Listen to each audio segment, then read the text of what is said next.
All right, so the results are coming in. We are your local election headquarters. Good evening, and thank you so much for joining us. I'm Tasmeen Muffis. We've got live team coverage for you tonight. Max Marcilla is tracking the races in Virginia. Lex Suarez is in D.C. at the watch party for Robert White. We begin with Marielle Carbone, who is at the watch party for Muriel Bowser. Marielle, the mayor had some competition going in tonight's primary. What's happening out there? Yeah,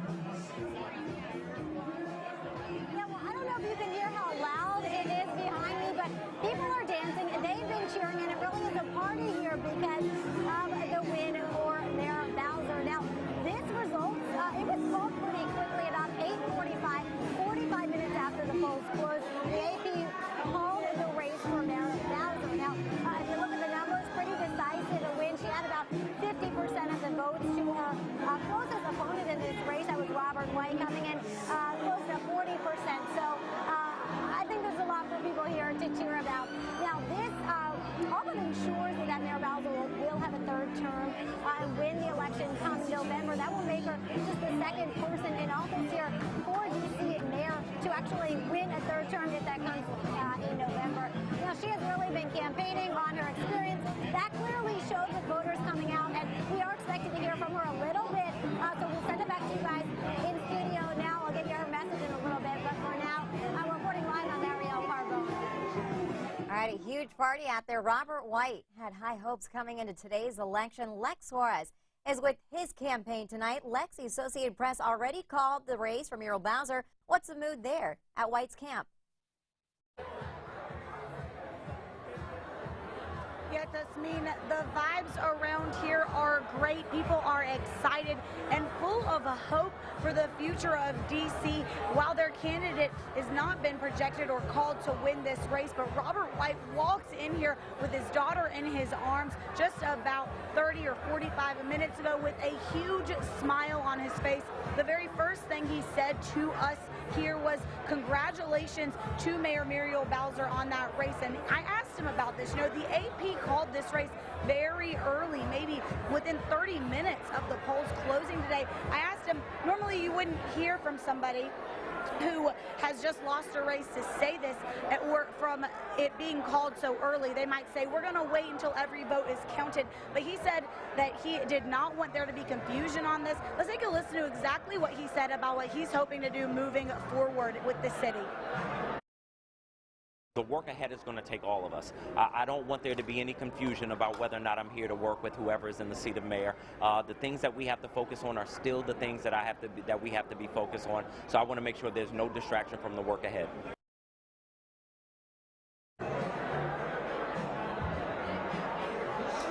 And White tells me that moving forward, he hopes that Mayor Bowser focuses on a comprehensive safety plan for the city, as well as focusing on strengthening education, specifically for our brown and black students in the city. He says he also hopes that she works more with the Council of D.C. as well as the Attorney General. And as for him moving forward, he says he's going to hug his family, who he says has been so patient with him on this road, and as he's been trying to win this seat as the mayor. He also says he's going to go back to work tomorrow as the council member and do what he has set out to do to make change here in this city.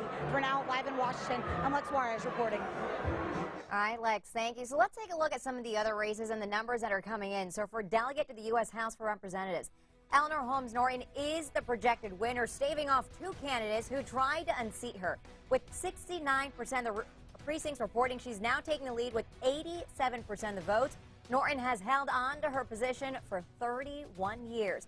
And Mayor Bowser, again, has been the projected winner as a Democratic primary winner with now 63% of the precincts reporting. She now has 50% of the votes. Bowser was first elected in 2015. She now goes up against the Republican nominee, Stacia Hall, in the November 8th general election.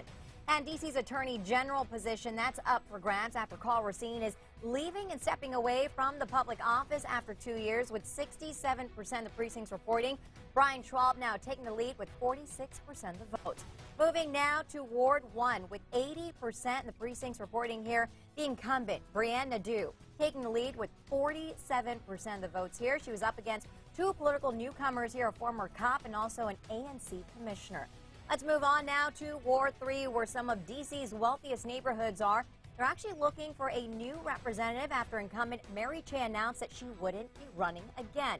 With 72% of the precincts reporting, the projected winner here is Matthew Frumman, taking the lead with 38%. Now at Ward 5, which is interesting because here it was actually held by Kenyon McDuffie. He attempted to run for Attorney General, but D.C. Board of Elections said that he was ineligible to run because he wasn't actively engaged. So he didn't get any of the roles. In Ward 5, with 72% of the precincts reporting, we have Zachary Parker now taking that seat.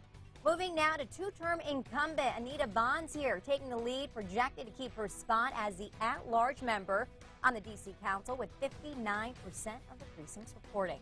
All right, so from D.C., we are going to Virginia, where these races have national implications for the general elections. Max Marcilla is joining us live in the studio. Max, what are we tracking tonight?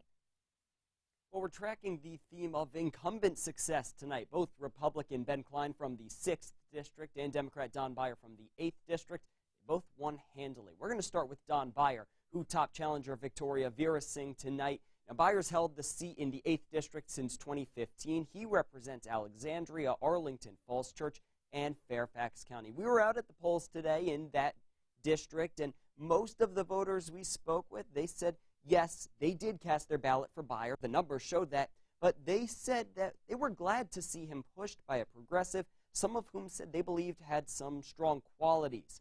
So both Beyer and his Republican opponent, Karina Lipsman, they released statements after the race was called by the Associated Press. Beyer said in his statement, he said this is a challenging moment for Democrats. He mentioned several areas where he and the Democratic Party need to make some sort of contrast between them and the Republicans. Those issues, protecting democracy, gun violence, and he mentioned protecting a woman's right to choose. Of course, that comes as Roe v. Wade is being weighed in the Supreme Court. Lipsman, in her statement, said she's looking forward to a civil and respectful campaign, but she challenged Beyer to a series of debates where she wants to cover topics like inflation, education, and immigration.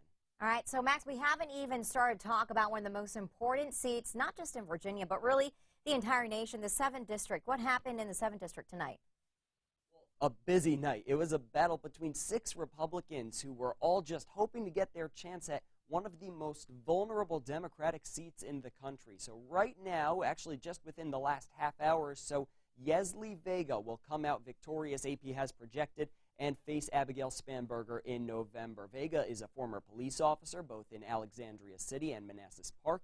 She's been serving on the Prince William County Board of Supervisors for the past few years. All right, so Max, several races in our area, we saw incumbents go unopposed. Who were they?